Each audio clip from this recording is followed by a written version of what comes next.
Thus far, everything we've done has been in a major key. Let's move to a minor key. That'll be exciting. We're going to do something in the key of A minor. And here's some more stuff of how to augment the chords and embellish them, make them sound more interesting. So what we're going to do specifically is create the sound of suspended chords. And we're going to use suspended fourths and suspended seconds. Now, as we had ascertained from looking at our major scales before and the scale degrees, we know what a fourth is and we know what a second is. So in the key of A, the second would be the second note in an A major scale. So it would be a B note. And the fourth would be a D note. So logically, if you have an A chord, minor or major, and you add the fourth, it creates A sus4. That's what it's called, A suspended fourth or A sus4. And if you replace, and this has to do with replacing the third, that is, with the fourth. If you replace the third, whether it's minor or major, with the second, you get the sound of a sus2 chord. Here's our A minor, and we can add the pinky on top to make A minor 7. Add the pinky to the third fret of the B string, as I was saying, for A sus4, or play an open B string.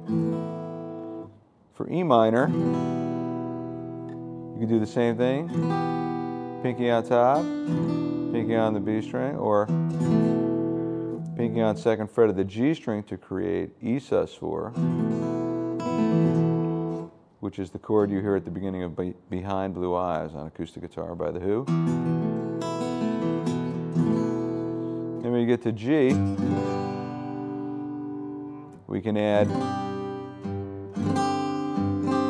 our first finger to create G sus, or our second finger to create G add 2. It's called add 2 because we still have our major third. Then on the F chord, pinky goes one fret higher on the G string, third fret to create F sus4, or open G for F sus2. And on the C chord, same thing. Go one fret higher on the D string now to create C sus4, or open D string for C sus2. All right, now here's a chord progression that utilizes all these chords and little variations in the chords. And it's sort of going between the sound of A minor and then its relative major, C major. And this is very useful for that because, again, first position chords in acoustic guitar is an essential part of playing acoustic guitar and rock music. And hearing that pitch axis between relative major and relative minor is also a very important thing to understand. Here's the progression.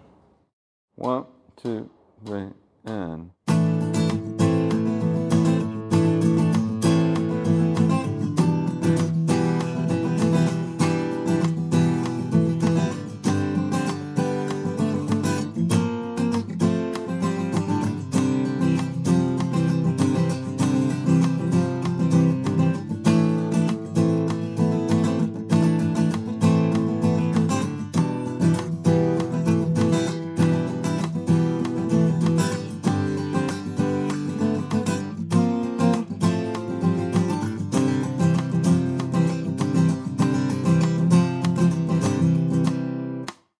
Since we're talking about suspended chords, we have to talk about the king of suspended chords, and that's Pete Townsend. Pete loves suspended chords, and one of his most well-known usages of these chords is Pinball Wizard, where he played triadic chord forms on the top 4 strings and would add his pinky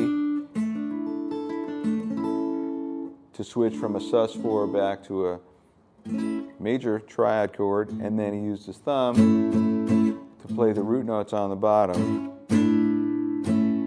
So this next example is played using those types of chords. Here we go.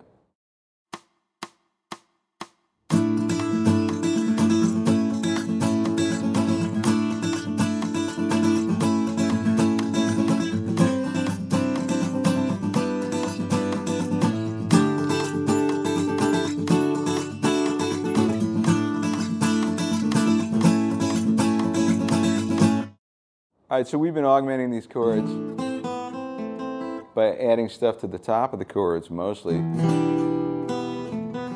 the upper part of the chord. So it kind of adds a little chord melody, a little melody on the high part. But you can also augment the chord with little bass-like figures by hammering.